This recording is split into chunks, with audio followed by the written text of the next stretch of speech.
അപ്പൊ ഇത് ആർക്ക് വേണ്ടിയിട്ടാണ്? പെങ്ങളുടെ മകൾക്ക് വേണ്ടിയാണോ? പെങ്ങളെ കുട്ടിക്ക് ഞാൻ എന്തിനാണ് ഇവിടെ വരുന്നത്? എന്റെ കുട്ടിക്കല്ലാണ്ട് എന്റെ മോൾക്കാ. നിങ്ങളുടെ മോൾക്കോ? അതെ. അപ്പൊ നിങ്ങൾക്ക് ഭാര്യയില്ലേ? ഭാര്യ ഉണ്ടല്ലോ, വിധവയാണല്ലോ. അപ്പൊ നിങ്ങൾ മരിച്ചോ? എന്റെ ഭാര്യ വിധവയാണല്ലോ. എങ്ങനെ നിങ്ങളുടെ ഭാര്യ വിധവയാവും? മരിച്ചു കഴിഞ്ഞാൽ വിധവല്ല, ഭർത്താവ് മരിച്ച ഭാര്യ വിധവയല്ലേ സാറേ? നിങ്ങളിപ്പോ ജീവിച്ചിരിപ്പുണ്ട്. ഉണ്ട്. നിങ്ങളുടെ ഭാര്യയും ജീവിച്ചിരിപ്പുണ്ട്. ഉണ്ട്. പിന്നെ നിങ്ങളുടെ കുട്ടിക്ക് എങ്ങനെ ഈ ആനുകൂല്യം കിട്ടും? എന്റെ സാറേ, മരിച്ചു പോയ സുധാകരന്റെ ഭാര്യയാണല്ലോ വിധവയാന് ശേഷം ഞാൻ കല്യാണം കഴിച്ചത്. വിധവേനെ കല്യാണം കഴിച്ചു. അപ്പൊ എനക്കൊരു കുട്ടി ഉണ്ടായി. അപ്പം വിധവേന്റെ കുട്ടിയല്ലേ ഈ കുട്ടി. ഈ കുട്ടിക്ക് വേണ്ടിയുള്ള ആനുകൂല്യത്തിനല്ലോ ഞാൻ ഇവിടെ വന്നത്. നിങ്ങൾ വിധവയെ കല്യാണം കഴിച്ചാലും ആരെ കല്യാണം കഴിച്ചാലും ആ സ്ത്രീയെ നിങ്ങൾ കല്യാണം കഴിച്ചപ്പോ ആ സ്ത്രീക്ക് ഭർത്താവായില്ലേ? അപ്പൊ വിധവ അല്ലാണ്ടാവുക്കോ? വിധവയല്ലേ, ഞാൻ വിധവേനല്ലേ കഴിക്കുന്നത്. എന്റെ സാറേ, മനസ്സായിട്ട് പറയുന്നത്.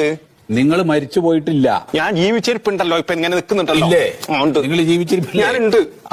അപ്പൊ നിങ്ങൾക്ക് ഇപ്പൊ ഭാര്യയുണ്ട്.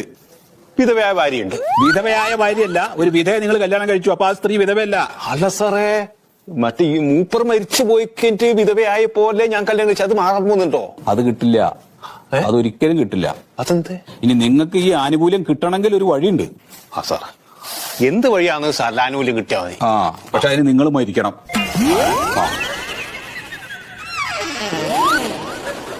ഞാൻ മരിക്കണം.